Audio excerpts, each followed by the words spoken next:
1915. Para los soldados del Frente Occidental, el Año Nuevo significa el estancamiento del conflicto. En los primeros meses de la Primera Guerra Mundial, el ejército alemán invasor no ha conseguido abrirse paso.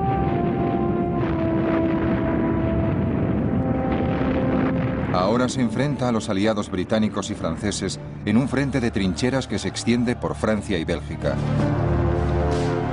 Durante casi 4 años se enzarzarán en la guerra más cruenta que se haya conocido hasta entonces. Estos años supondrán la aparición de una nueva y espantosa arma, el gas letal. Una nueva enfermedad, el trauma de guerra. Un arma de extraordinaria potencia. La mina. Y esos años verán el nacimiento de una nueva y mortal expresión, saltar la trinchera. El deber de un soldado es cargar contra una alambrada y enfrentarse a una muerte casi segura. Muchas veces no vuelve ninguno. Si alguna vez te dice alguien que saltó la trinchera para atacar y no tenía miedo, es un gran mentiroso. La guerra en el frente occidental traerá horrores sin precedentes y ahora, gracias a la nueva tecnología por ordenador, lo veremos tal como lo vieron ellos mismos, en colores.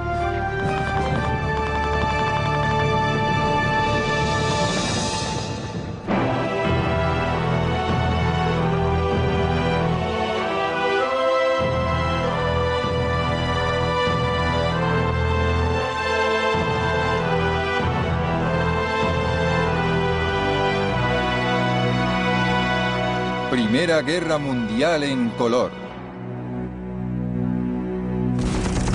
Matanza en las trincheras.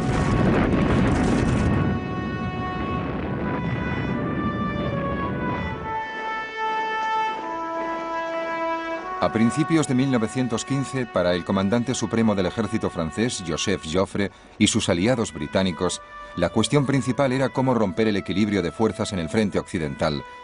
El ejército alemán estaba acampado en territorio francés y belga frente a los aliados, en una línea de trincheras de 770 kilómetros. No podíamos quedarnos allí, esperando eternamente. Había que hacer algo.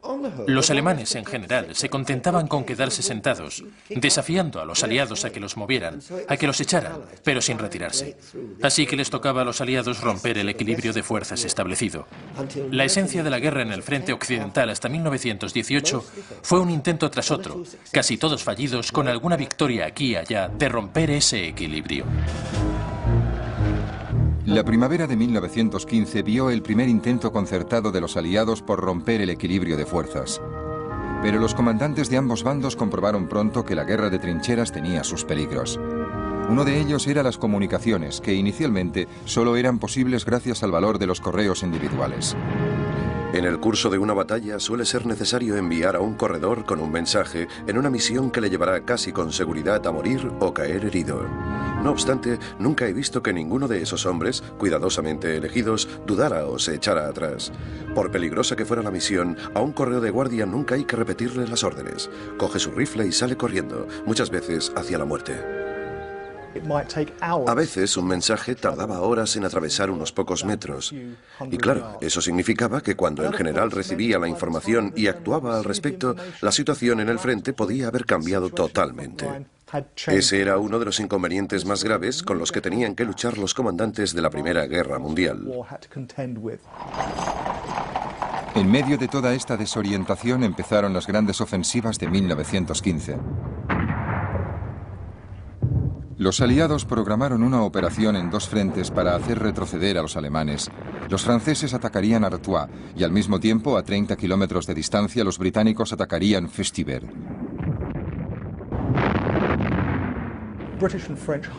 Los altos mandos británicos y franceses estaban convencidos de que otro ataque durante la primavera rompería la línea de trincheras alemana y abriría de nuevo la guerra móvil en el frente occidental. Pero las batallas que se libraron en Festubert y en Artois en mayo de 1915 demostraron simplemente que no iba a ser así, que la guerra continuaría. Además, los británicos se dieron cuenta de que su ejército no era lo bastante numeroso para soportar bajas a tan gran escala en una guerra de esta clase. La campaña de primavera de 1915 fue devastadora. los aliados perdieron miles de hombres entre muertos, heridos y prisioneros. Tradicionalmente, los británicos tenían un ejército regular muy pequeño, su fuerza residía en la marina. Pero la campaña de reclutamiento orquestada por Lord Kitchener reunió un nuevo contingente de soldados. Esos reclutas ofrecían una imagen sorprendente para los soldados profesionales. Los civiles británicos empezaron a tomar parte de la guerra. Muchos soldados veteranos miraban mal a los recién llegados reclutas, y es cierto que resultaban un poco extraños para nuestros conservadores ojos. No daban la talla, eran desgarbados al andar, iban con gafas, llevaban el uniforme de forma descuidada, saludaban sin gracia y eran torpes con las armas. El ejército veterano estaba muy preocupado por el futuro. Los soldados de Kitchener entraron por primera vez en combate en septiembre de 1915 en la batalla de Loos. El objetivo, en colaboración con las fuerzas francesas del sur, era romper las líneas alemanas, pero al final se repitió el mismo modelo de batalla, un bombardeo de la artillería seguido por un ataque de la infantería desde las trincheras y al final una masacre.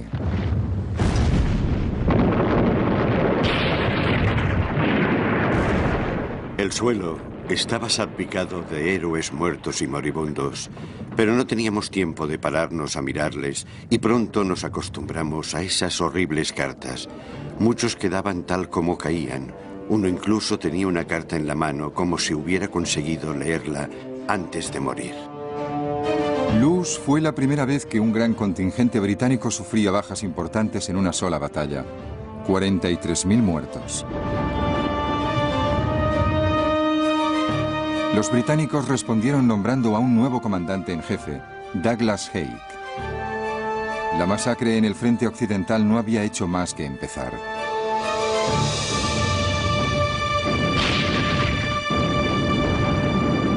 La guerra iniciaba su segundo año y cientos de miles de soldados de distintos países se dirigían al frente y a sus terrores desconocidos.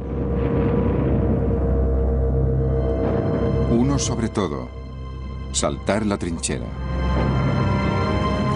Es totalmente imposible describir los sentimientos que te asaltan cuando esperas la hora cero. La mente se llena de ideas totalmente incontrolables. Es como si los recuerdos de los amigos y los seres queridos, los lugares que hemos visto y conocido y las distintas épocas de nuestra vida desfilaran ante tus ojos. Vivíamos cada momento sin saber si sería el último.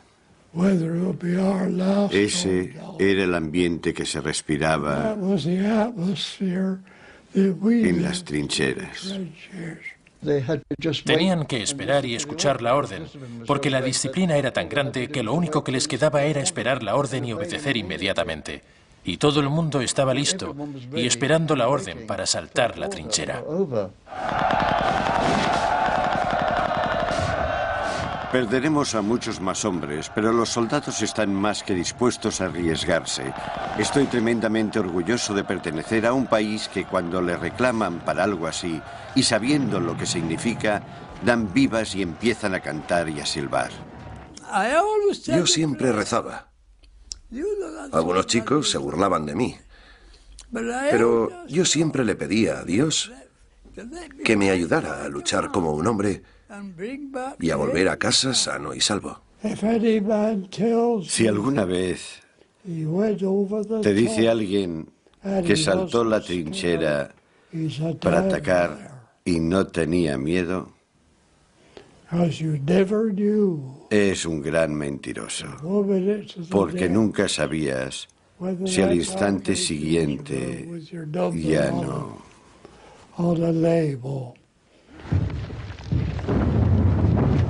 Los soldados enviados al frente no significaban nada sin sus armas y sin la artillería que debía apoyarles. Pero los continuos ataques terminaron por provocar una crisis de suministros. Hasta la Primera Guerra Mundial, el ejército británico era un contingente fijo de unos 200.000 soldados. Nuestra industria armamentística solo estaba preparada para suministrar uniformes, equipos y armas para 200.000 soldados. De hecho, cuando Ash tomó el mando, dijo que no podríamos lanzar una gran ofensiva hasta mediados de 1917, porque sabía que hasta entonces no tendríamos bastante industria pesada para suministrar armas y bombas suficientes e iniciar la campaña. La respuesta fue una gran movilización de mujeres para trabajar en las fábricas de munición. Manejar explosivos era desagradable, sucio y peligroso. Era un color rojizo. Teníamos el pelo y la cara de un amarillo brillante. El médico nos examinó un día y dijo: la mitad de vosotras ya no podréis tener hijos. Que Dios os proteja. Algunas sufrieron muchísimo. Las llamaban las canarias, porque al manejar trinitrotolueno les quedaba la piel amarilla. Muchas sufrían de una forma tremenda. Las manos manchadas y el pelo cobrizo. ¿Qué más da? ¿Tenemos miedo de una desfiguración pasajera cuando nuestros hombres, por el mismo motivo, se enfrentan a la muerte y a la desfiguración permanente de una pierna cortada o una ceguera? Las municiones que fabricaban las mujeres eran herramientas vitales para los soldados del frente. Pero su efecto en las mentes de cada uno podía ser tremendo. A veces me maravillo de cómo podemos soportar la tensión de esta vida. Día tras día, noche tras noche, hora tras hora, bombas pesadas cayendo a cada minuto a pocos metros de ti, haciendo que el suelo tiemble bajo tus pies, casi atontándote con el ruido de la explosión. La barrera artillera era tan tremenda que no te permitía ni pensar. La metralla en la barrera era algo horrible. Horrible. No entiendo cómo pudo sobrevivir alguien. Se me clavó un trozo de metralla de unos 5 centímetros de largo y 1 de ancho, con el filo embotado en toda la entrepierna. Vino el médico, lo vio y preguntó: ¿quiere que le saque la metralla? Me dolía muchísimo y añadió: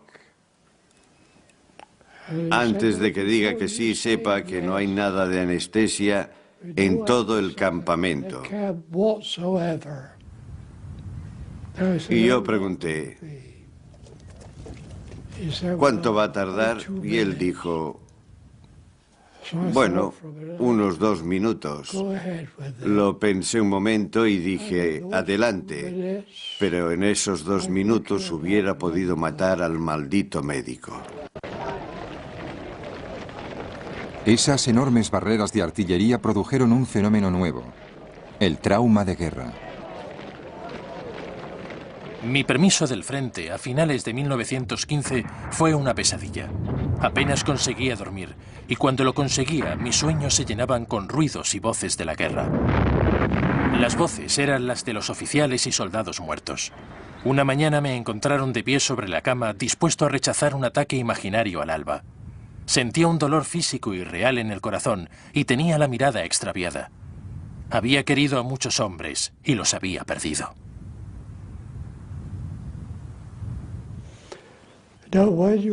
Cuando sufrías trauma de guerra, no podías moverte.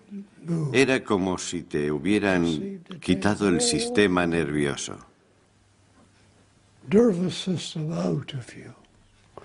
Y cuando uno tenía trauma de guerra y no podía subir la escalera, lo ejecutaban por cobarde. Era tan cobarde como podía serlo yo. Las trincheras vieron la llegada de algo nuevo y terrible: el gas letal.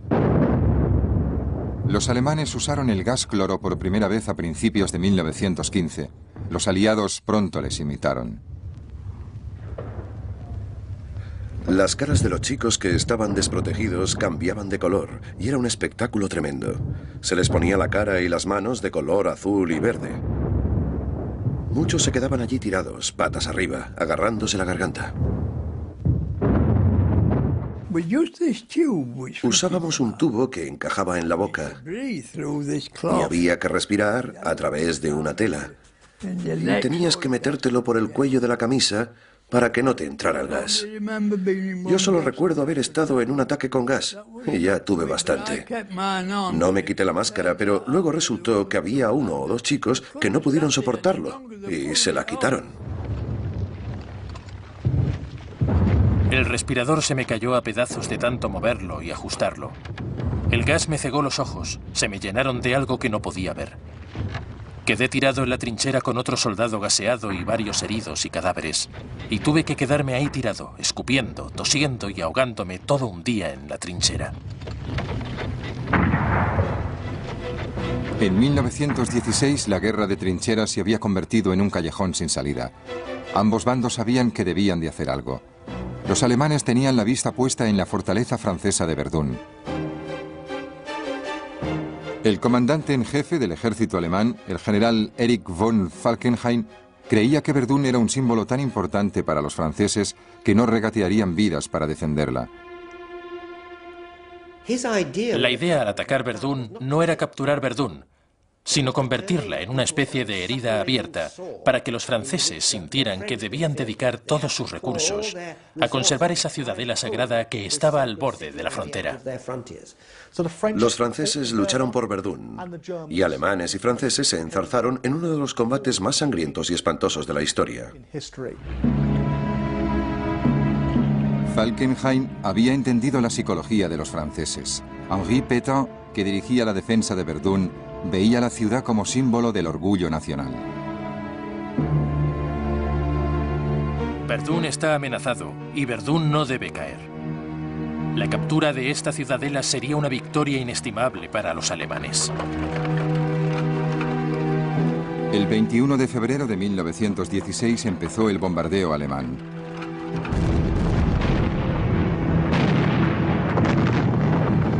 Las tropas de Pétain se alinearon para resistir. Mi corazón saltaba cuando veía a nuestros muchachos lanzarse al infierno de Verdún, pero también pensé que pasarían demasiado pronto del entusiasmo del primer enfrentamiento al cansancio del sufrimiento.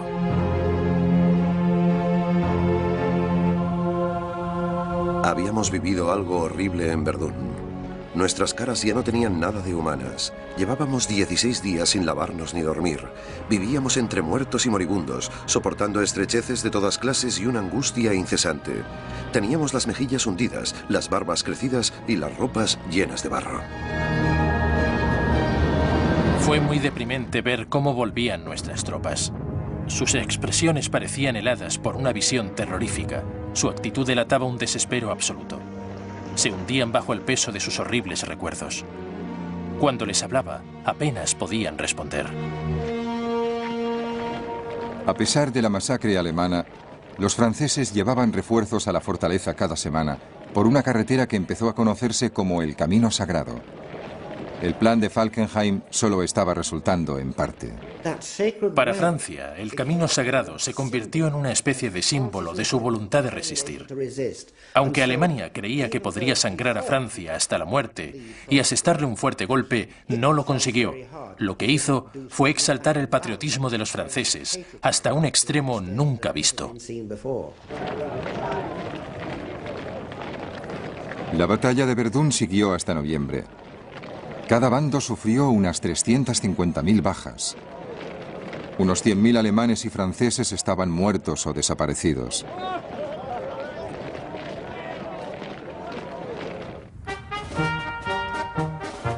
La batalla de Verdún continuaba y Francia se dirigió a su principal aliado pidiendo ayuda.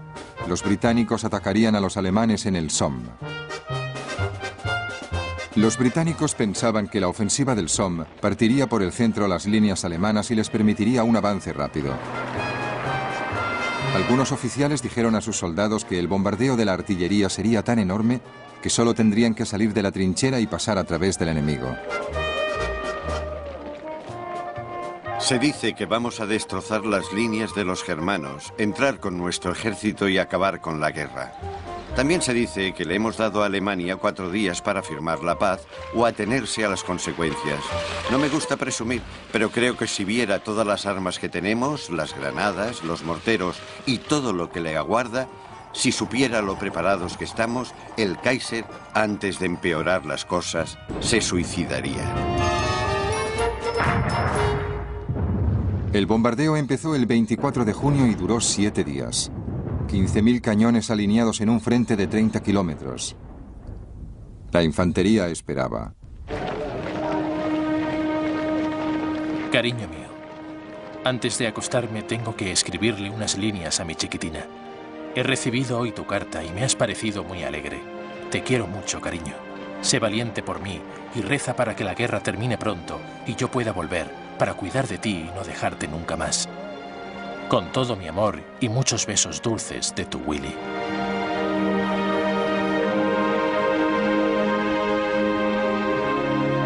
William Clark murió el primer día. Otros, como Arthur Hubbard, sobrevivieron. Espero que tengamos suerte la mañana del sábado 1 de julio al amanecer, cuando todos estéis durmiendo, y podamos echar a los germanos de su posición actual y que yo salga con vida. Me imagino cómo estará todo en casa. Seguro que el jardín, como dices, está casi en su mejor momento y pronto tendréis judía, supongo. Con todo el cariño de tu hermano Arthur.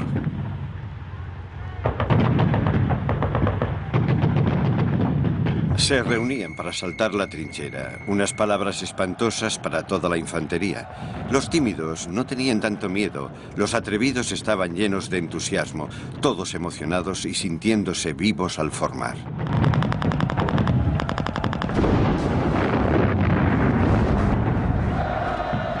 A nuestro alrededor, los hombres caían y se tambaleaban. Una masa amarilla de metralla de litita explotó y toda una sección de soldados en columna de A2 se hundió y desapareció. Guiamos a nuestra sección hasta salir de la zona de heridos a los que no podíamos ayudar o pararnos para ayudar. Parecía muy cruel, pero fue una batalla espléndida.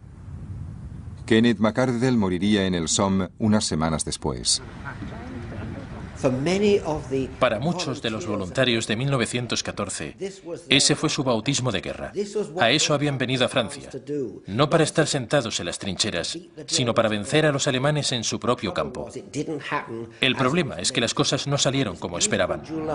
En esa hermosa mañana de julio, atacando a las 7:30, a plena luz del día, los soldados que marchaban a través de la tierra de nadie, creyendo que podrían disparar a su gusto, se encontraron con una barrera de fuego. Un torrente de ametralladoras del otro bando. La guerra en el frente occidental no había llegado ni a la mitad. No encontraron una brecha abierta, solo muerte. Al final del primer día en el Somme, 19.000 soldados del bando británico habían muerto y otros 40.000 estaban heridos.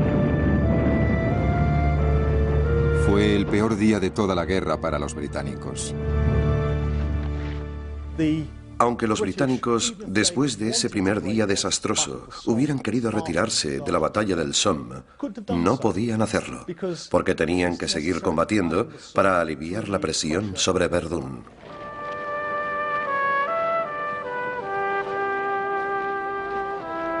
Pero el valor estratégico de su sacrificio significaba poco para los soldados del Somme.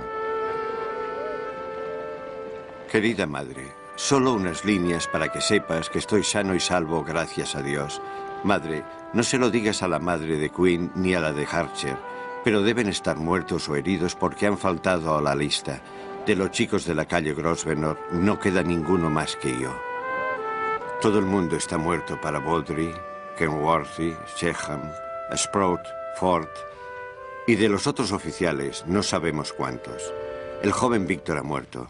Su dilema de si debía casarse con una mujer 6 años mayor que él ya está resuelto. Ahora somos unos 400. Esta mañana éramos 800. Lo que más sufrió en el primer día del Somme fue la idea de los batallones de compañeros. Esos batallones Se reclutaban localmente y muchos amigos de una peña futbolística, de un club de tenis, de un grupo de teatro de aficionados o de una parroquia se alistaban en grupo. Fue una moda fantástica en 1914, pero en 1916 resultó ser una gran tragedia, porque los que habían ido juntos a luchar también habían muerto juntos y había calles enteras vestidas de luto.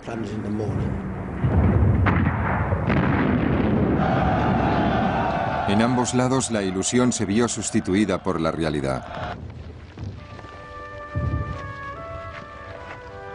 ¿Qué clase de vida podía llevar uno en un bosque con el aire cargado de la pestilencia de miles y miles de cadáveres? La muerte esperaba emboscada en cualquier mina, sin piedad, y nosotros tampoco teníamos piedad. La caballerosidad dijo su adiós definitivo.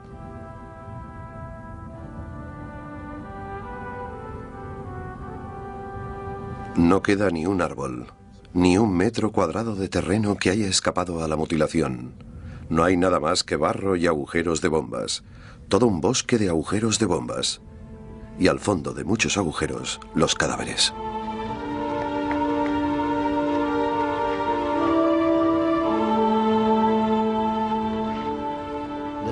Los alemanes, después de la batalla del Somme, dijeron: tenemos que evitar a los soldados otra batalla del Somme. Esa batalla fue un trauma para los británicos, pero también lo fue para los alemanes. En 4 meses y medio, los aliados avanzaron solo 10 kilómetros, con 600.000 bajas. Las bajas alemanas fueron igualmente graves.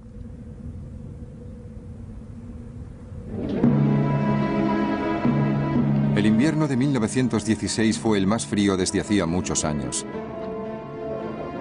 El suelo siguió helado hasta abril. En las trincheras corrían las enfermedades. La fiebre y la disentería se extendían de una forma alarmante. Pero ni siquiera durante ese periodo se detuvo la matanza. La artillería, los morteros, las ametralladoras, los francotiradores y los pequeños ataques a las trincheras seguían aumentando la lista de bajas. Se empezaron a planificar grandes ofensivas para 1917. Ambos bandos tenían que reponer provisiones y traer municiones. Pero para los soldados lo que más contaba eran sus pocos consuelos.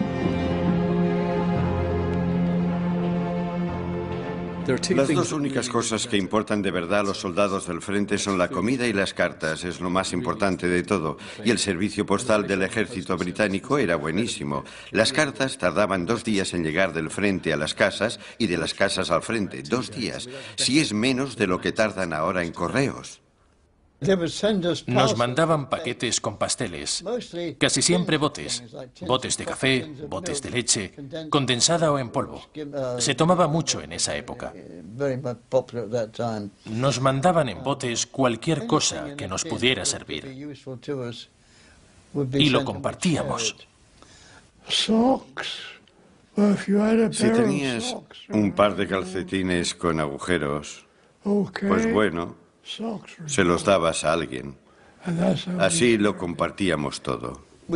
También compartíamos las familias. A veces leíamos las cartas de los demás. Yo me escribía con 2 chicas en esa época. En 1916, aparte de las bajas entre los soldados, también sufrieron los oficiales. Von Falkenhayn fue destituido por su fracaso en Verdún y sustituido por Paul von Hindenburg y Erich von Ludendorff, que habían luchado con los rusos en 1914. Ellos comprendieron que las grandes listas de bajas alemanas de 1916 significaba que los soldados del frente occidental estaban demasiado dispersos. Construyeron un sistema defensivo nuevo y formidable, llamado la línea Hindenburg, una línea de fortificaciones de cemento de 6 kilómetros de fondo. En el bando aliado, el nuevo primer ministro, David Lloyd George, quería echar a Douglas Haig, el artífice de la campaña del Somme. Pero Haig sobrevivió. Sus apoyos públicos eran muy sólidos. Los franceses, en cambio, echaron a su comandante, Joseph Joffre, y le sustituyeron por Robert Nivelle. Nivelle creía que una combinación mejorada de bombardeos continuos de la artillería, junto con un avance rápido de la infantería, podría abrir una brecha en el frente alemán. Nivelle decidió poner a prueba su teoría en el campo de Chemin-des-Dames. Su plan incluía un ataque de apoyo por parte de los británicos en Arras, que empezaría una semana antes y acabaría con las reservas alemanas. El 9 de abril atacaron los británicos. Mañana temprano saltaremos la trinchera y les daremos una buena a los cabezas cuadradas. Tengo mucha confianza en mi batallón. Lucharán hasta el fin si hace falta. Les he dicho que el único alemán bueno es el que está muerto. Si podemos darles una buena paliza a esos alemanes, creo que se rendirán. La batalla de Arras empezó con un ataque británico que resultó bastante bien. Los canadienses capturaron la colina de Vimy y un poco más al sur, las divisiones británicas lograron el avance más largo que habían conseguido hasta entonces en un solo día de batalla, unos 5 o 6 kilómetros. Pero los británicos no habían aprendido a seguir un ataque así con la rapidez suficiente, y Arras se convirtió en un mes de batalla estéril. Le tocaba el turno al ejército francés en Chemin-des-Dames, pero el plan de Nivelle tenía algunos fallos. Para empezar, tuvo poco cuidado con la seguridad y los alemanes se enteraron de la operación. Además, el ejército alemán ya se estaba retirando a sus nuevas posiciones defensivas, lo que significaba que el territorio que Nivelle quería conquistar ya era suyo de todas maneras. Y la nueva línea alemana era fortísima y con muy buenas vistas sobre las posiciones donde iban a formar la infantería y la artillería francesas para el asalto. Los franceses atacaron el 16 de abril. ¿Cómo avanzamos? ¿Cómo atravesamos las líneas? ¿Cómo es posible que no saltemos todos en pedazos? Ninguno lo sabe. Avanzamos como podemos, entre explosiones, nos caemos, nos levantamos, llueve, nadamos en barro, pero avanzamos deprisa para salir de este infierno, para llegar al objetivo y encontrar tal vez algo peor. Es imposible atravesar esta zona sin salir herido. En una sola noche se dispararon más balas de cañón que en toda una campaña napoleónica. Los soldados, agotados, mal alimentados, metidos en las trincheras llenas de barro, obedecieron la orden de atacar protestando por lo bajo. No todo el mundo puede ser héroe. Los alemanes habían cambiado su sistema de defensa. Dejaban la línea del frente relativamente abierta, pero tras ella, como reserva, estaba su nuevo concepto, tropas relámpago, dispuestas para contraatacar justo cuando la infantería francesa empezaba a agotarse. Al quinto día de batalla en Chemin-des-Dames, las tropas relámpago habían causado 130.000 bajas al ejército francés.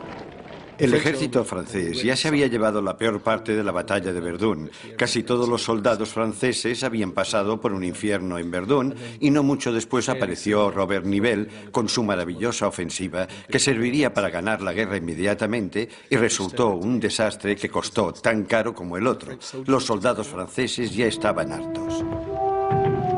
Los soldados franceses empezaron a amotinarse. En toda la región no se habla de otra cosa que de motines, de tropas que se niegan a relevar a sus camaradas.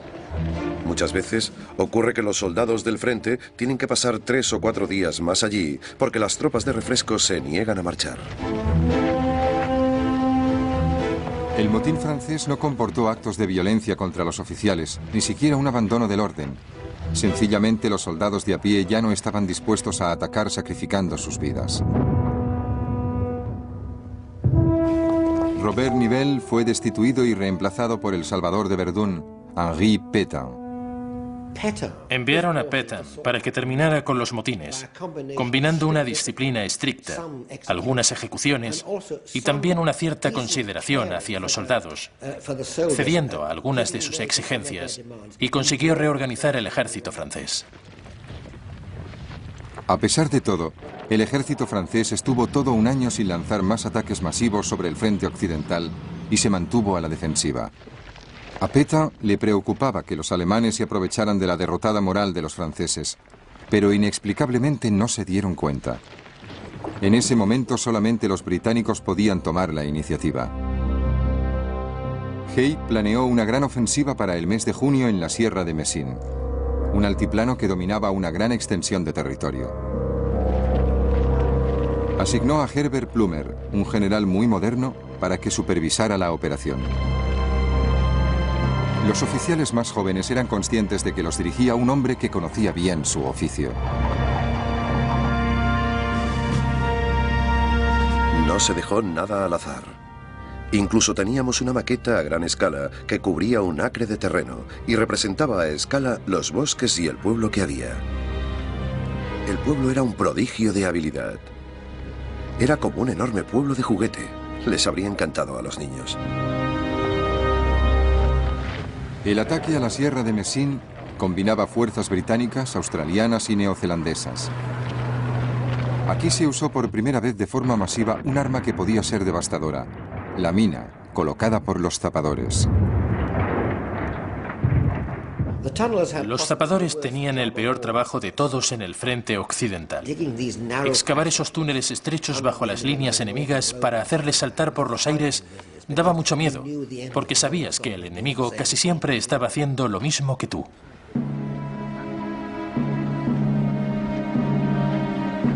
Los peligros ordinarios de las minas en estas condiciones y con equipos inadecuados ya serían bastante para cualquiera, pero los zapadores tenían que enfrentarse al enemigo y también a la naturaleza.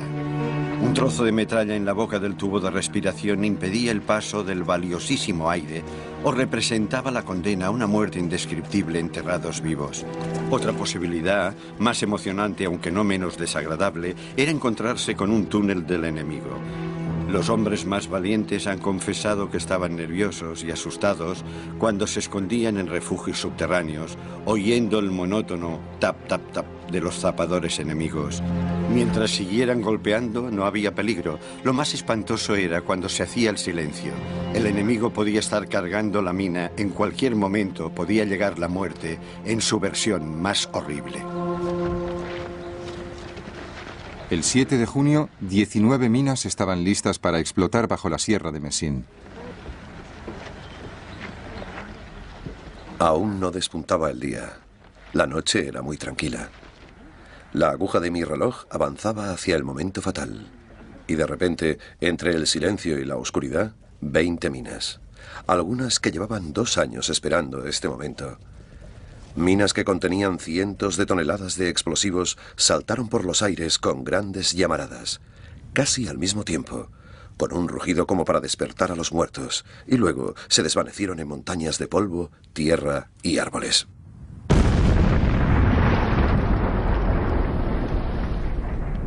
Recortándose contra las llamas, vi enormes bloques de tierra que parecían tan grandes como casas cayendo al suelo. Vi a un hombre saliendo disparado de una pila de escombros. Vi su silueta contra las llamaradas. Seguramente sería un pobre cabeza cuadrada. Era horrible, algo dantesco. Los británicos recobraron la Sierra de Messines y la posición dominante que ofrecía. Las explosiones se oyeron incluso hasta el sureste de Inglaterra.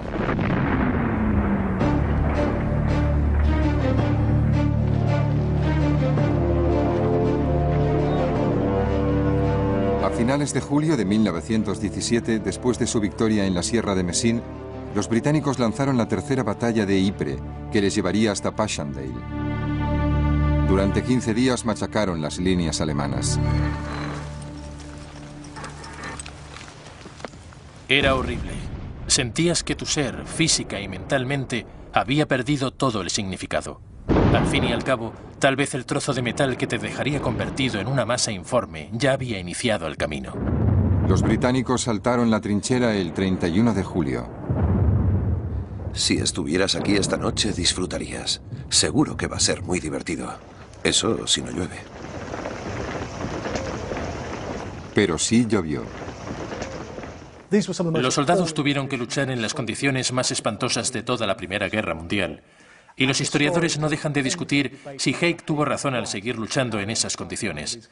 Sospecho que era una situación en la que Haig no podía acertar, hiciera lo que hiciera. Dos pobres diablos de la Brigada 123 han aparecido ahogados, o más bien sofocados. Parece que quedaron atrapados en el fango y, agotados, cayeron de cara al suelo.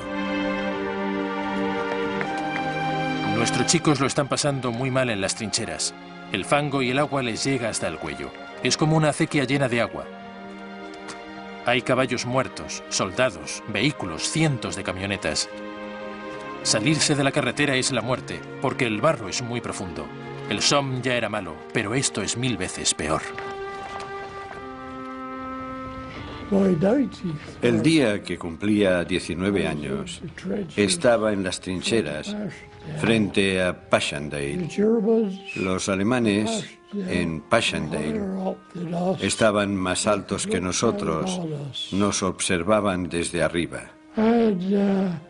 Hubo una barrera artillera que duró 3 días. Y cuando los regimientos de York y Lancaster se lanzaron, esperando encontrar solo unos cuantos enemigos al tomar Passchendaele, los alemanes salieron de sus escondites con sus ametralladoras y adiós. Dieron orden de abandonar el ataque. Fue un desastre.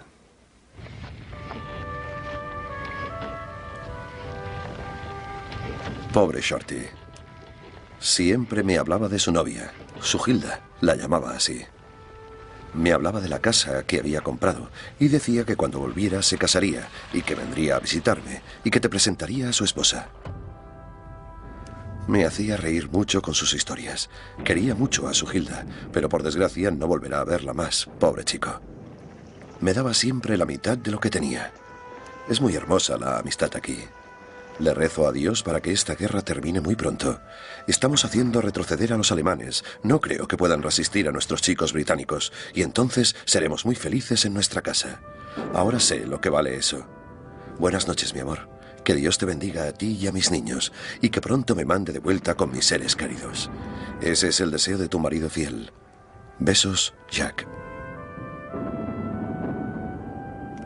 Jack Matt murió 4 días después. Para algunos soldados la masacre ya duraba demasiado. Vi que el alemán venía hacia mí y pensé, no puedo matarlo, no quiero matarlo. Recuerdo que cuando me alisté en el ejército había jurado servir al rey y a mi país. Y no sé por qué, pero me vino a la cabeza lo que hizo Moisés al bajar bajo el 6º mandamiento. No matarás. Y no pude matarlo. Tenía unos 5 segundos para decidirme. Le disparé por encima del pie y por encima de la rodilla. Le tumbé, pero no lo maté.